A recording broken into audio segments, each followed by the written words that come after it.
channel. We are continuing on our series of 2022 campground reviews. We are dedicated to getting through these, and we're trying to do it a little quicker so that we can jump into those 2023 ones that are right around the corner. So today we're going to be talking about the Tucson Lazydays KOA. Yes. This is in Tucson, as the name implies, and we didn't stay here for a long time.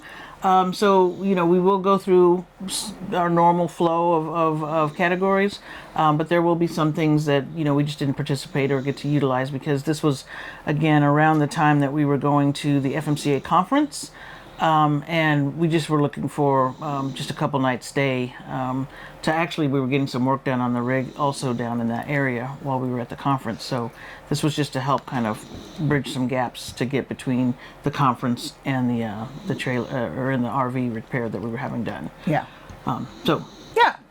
So Tucson Lazydays KOA, location in Tucson. Some nearby attractions: the Pima County Fairgrounds, which is where we were headed for the FMCA conference.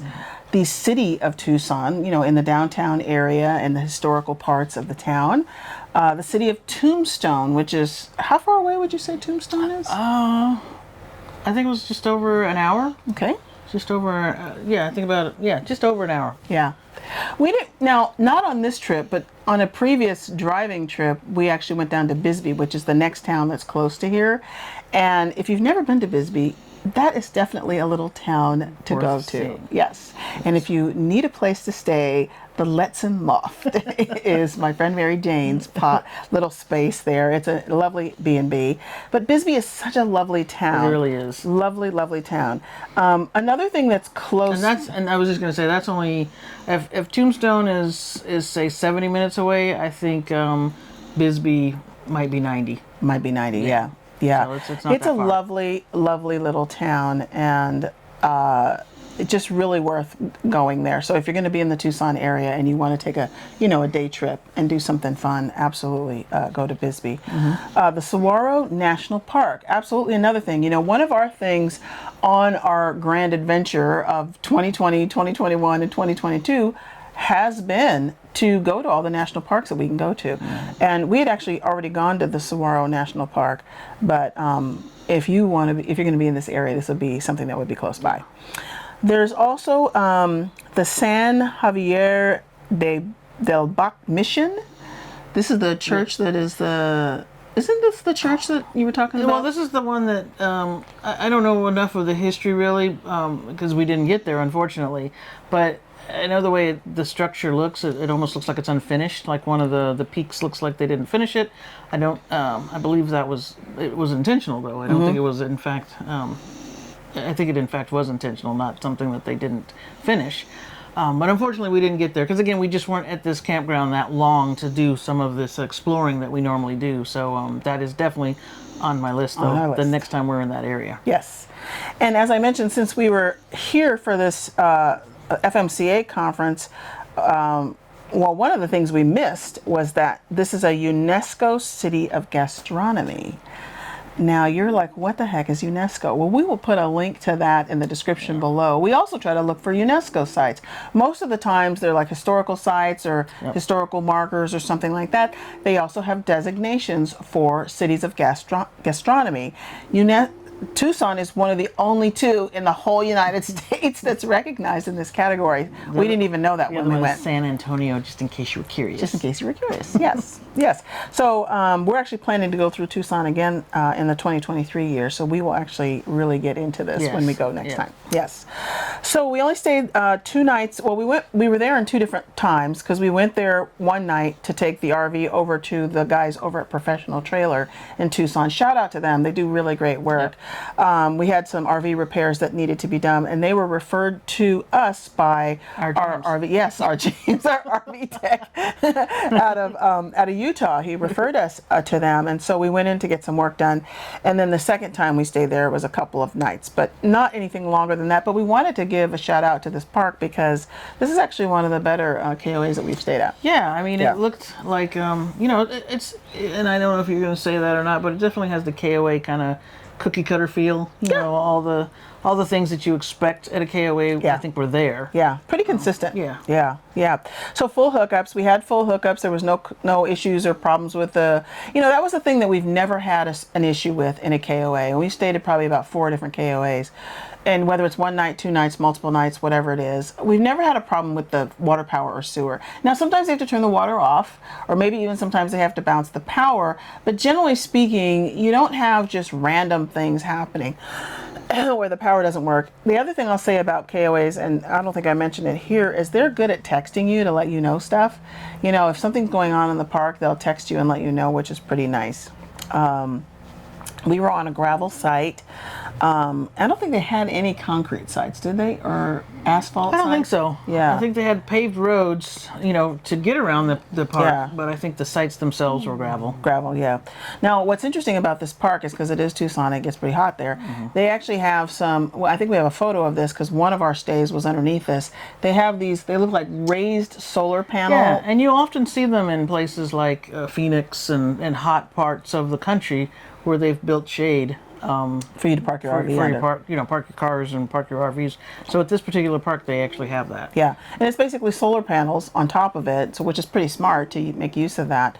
And one time we were parked under one time we were not parked under one. As far as access into the park, would you say that was pretty straightforward? Coming in off of whatever highway I think that so. was? As I think back, I think it was pretty easy to come in there. You do have to come down around kind of what looked like a guard station because we didn't know if there was somebody in there. There wasn't. No. I don't know if there ever is, but there wasn't the day we were there or the times we were there. And then I think the parking for going into the office to get registered was fine. Yeah. And then to get to our 2 different spots, I think I think the access was fine. Pretty straightforward. Yeah. Lot spacing. I would say this was pretty narrow. This is not West Coast ample. It's very typical West Coast to have these really narrow spots. And we were the first time we pulled in, we were in kind of a premium spot. We had a little concrete slab with a raised table and some chairs. Like a bistro set. A little, a little set. And it was and a narrow. Fireplace. And a fireplace. That's right. Yeah, that's right. It was narrow. It was pretty narrow for a premium site. So that's, it's very typical out here in the West to have these very narrow spots. So that's definitely something to think about if you require a lot of space. The next area is the Wi-Fi and cell service. We used what we had in terms of our carriers, Verizon and AT&T at the time. Didn't have any problems with that. Number 10 is laundry services and showers. I think I used both here. We used the laundry service. When we were in the first spot, I used the laundry service, not when we were in the second spot. Yep. And then, when we were in the second spot, I used the laundry. I think I used laundry in both sides. And the laundry facility was fine. I didn't have any issues with it. The showers were pretty gross, as I remember. Here's the thing about KOAs. They're family RV parks, so you got kids running around in all the dirt and the sand and then dragging it into the showers and so I remember those showers being a little nasty. I might even have some photos of that. Other amenities, as she mentioned, this is very typical at KOA, and when we say like cookie cutter, what we mean is you kind of can know what to expect, right? So they have a pool, jacuzzi, activities. When we pulled in, they had some parade or some sort of a color thing. They had I don't know what that was they were doing, what that was, but they had some sort of event going on. There's always activities. And this one actually has that big restaurant. Big old barbecue spot. Barbecue restaurant. Yeah. Delicious. Which was good. Yeah. We did try it. It was actually quite good. Yeah. So that's very, that was the amenities for there. Definitely pet friendly, typical for KOA to be pet friendly. Good management. Don, the mayor, as he called himself, he was the guest services guy running around, kind of helping people. We had an issue with, well, he had a question about our propane. Yeah. So he came over and just kind of, he was very helpful a little bit. But yeah, he was very friendly. Very friendly, and started talking to us about work camping and what he does and how we might want to do it too. So I thought that was really nice, and a really nice invitation for that. I don't know if you can hear the dog snoring, but he's down here just down in my lap, snoozing away, snoring. Grocery and nearby. I'm sure there was. He's like, no, I'm not. He's like, look into my eyes. How dare you talk about me when I'm laying right here? I'm right here. I can hear you. I could hear you. Yeah. We didn't use the grocery service because we weren't there long enough. But this was kind of in a well-populated area. You know, it wasn't like it was a big industrial area or anything like that. So you could find services nearby. Oh yeah, because I mean it's Tucson, so right. Because Yeah. I mean you've pretty much got everything. Got everything. You need. Accessible. Yeah, there was even an airport near around here somewhere too, like a smaller airport. They did have a camping world right next door. This is actually called the Tucson Lazydays KOA, and Lazydays are RV retailers, and so there was a big RV sales lot and RV repair services literally attached to this campground. So, boy, what a nice thing if you need something done with your RV. If you need some services. Oh my gosh, you've got them right there. Mail delivery and service, we didn't use that, but if it's like any of the other KOAs, we've never had a problem with mail service at any of the KOAs. And in terms of how we get our mail on the road, we did a video on this. We'll put a link to that below. Because we get asked this question all the time. How do you get your mail? So we'll put a link to the video below on that one. Some special moments here. Well, one of the special moments is we did have the RV, some work done at the professional trailer. Yep. That's actually the name of the business. It's called Professional Trailer. Yeah, and really great guys. We're actually planning to go back through there and get some other work done from them. And then we met the Freedom Rollers. Yeah. Yeah. It was they're a what do you call it? A chapter of FMCA. FMCA, right? yeah, we'll put some pictures of that below. That was really nice. It was funny because we pulled in and and one of the ladies came by. She was waving and we actually had met them at the conference. Yeah. And then turns out they were staying. They were staying because we stayed at the conference. We stayed at the Pima County Fairgrounds. Yeah. They actually stayed at the Tucson. Yeah. KOA. Yeah. Yeah. For the conference. Really nice opportunity to meet them. We sat around, we chatted, shared stories. Yeah. I mean, just a beautiful group of people and just very heartwarming to meet them and to get a chance to have community with them. Top 3 and bottom 3 from the KOA. 3. So the first one was they had all these fruit trees all over the place. Stunning. And it was free to take. And so we were getting grapefruits and lemons. And they were everywhere. I mean, you could literally, we got the ladder out. Yeah, got the ladder out. Climbing up there and getting as much fruit as we could. So that was nice. That was a little bit of nostalgia because we had fruit trees in the back of our house. We had an orange tree, we had a lemon tree, and we had a lime tree all in the back of our house. The smell of those trees just took me right back to Yolanda. That was the street we used to live on. So I love that. And so we had fresh lemonade and everything. It was really nice. Yeah. I guess the other top thing would be it's accessible. It's easy to navigate, easy to access from the street, easy to navigate in the park. Yeah. And it's just KOA friendly. Yeah. We feel like the people there, at least in our experience, they're always friendly when we've been there. Yeah. Bottom would be, what is that? It's pretty big. Pretty big park. Oh, it's a big park.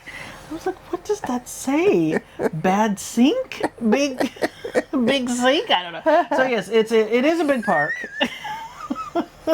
So we're not huge fans of the gigantic mega parks. I wouldn't say this is on that scale, but it is quite large. Yeah. So it's just something to be aware of. It's a large park. The Tucson can be hot as you know what. AF. AF, yes. So that's nothing against the park, obviously. No, it just happens to be located in a place that gets very hot. Yeah. So, you want to plan accordingly for that. Yeah. If you and definitely try to get underneath those the shade structures that they have. For sure. And then the last thing just narrow sites is and the sites themselves, the spacing is they're kind of narrow, and that we've seen that in other KOAs. We've seen it. I mean, the first one that we stayed in out in Palm Springs, that was a huge site out in Palm Springs at the KOA out there. Those were really good. Those were actually spaced well. Very good, very well spaced. But some of the other ones we've been in have been very tight. Very tight. Yeah. So this one was definitely on the more narrow side. Yep. So based on our categories of the full hookups, the access and road issues, and the lot spacing, What would you say about this? Is it a thumbs up, a sideways thumb, or a thumbs down? Meaning, is it big rig friendly? I'm thinking it was. Oh, I guess it was a sideways thumb. I think it was big rig friendly and that we could get in there. But right, and there's plenty of big rigs in there. I think it's just something for you to know. The sites are narrow. You know, the sites are narrow. And we were in a pull through. And we were in a pull through. In both spots. Both spots. Yeah, and so, you know, if you're fine with being just kind of, it's not as bad as the KOA in Sam's Town in Las Vegas, where you put your awning out and your awning is on top of the RV next to you, which was hideous. That was horrible. That was a thumbs down. Yeah, that was thumbs down. Yeah, yeah. But yeah, I'd say this one was a thumbs. Would we go back? Yeah, we would. Yeah, we would go back. Yeah. So that's why I say thumbs up. Okay, you can give it a thumbs up. Go back. I'll give it a sideways. I don't even drive. I'll give it a thumbs. And Charlie's gonna go with a paw up. Yeah, he's going with a paw up. Huh, he's down here. I know you like it. Awake, so yeah. Anyway, yeah, I think that's it, huh? That's it. That is the Tucson Lazydays KOA. We were there in March of 2022, and we would go back. We would, you know, we would go back. Give us a comment. Yeah. Let us know. Have you guys been there? Yeah. What did you think? Yeah. What did you think about this park? You know, what did you think about the park? Were you there in the summertime? Was it hot? Yeah. Were you under the shade? Yeah. One of those shaded structures. That's nice. Did you eat at the barbecue restaurant? Did you like it? Did you like it? Yes. So don't forget to give us a thumbs up. Anytime you give us a thumbs up, that helps the YouTube algorithm. Tell anybody that, hey, you know what? They might want to watch this video. So even just a quick thumbs up would be helpful. You can drop a comment if you'd like to. Introduce yourself. We'd love to meet you. We're always looking to meet our RV friends out on the road. And we're always appreciating when our friends from home say hi out on our videos. So, yeah. So thank you for watching. And we will see you next time. Bye.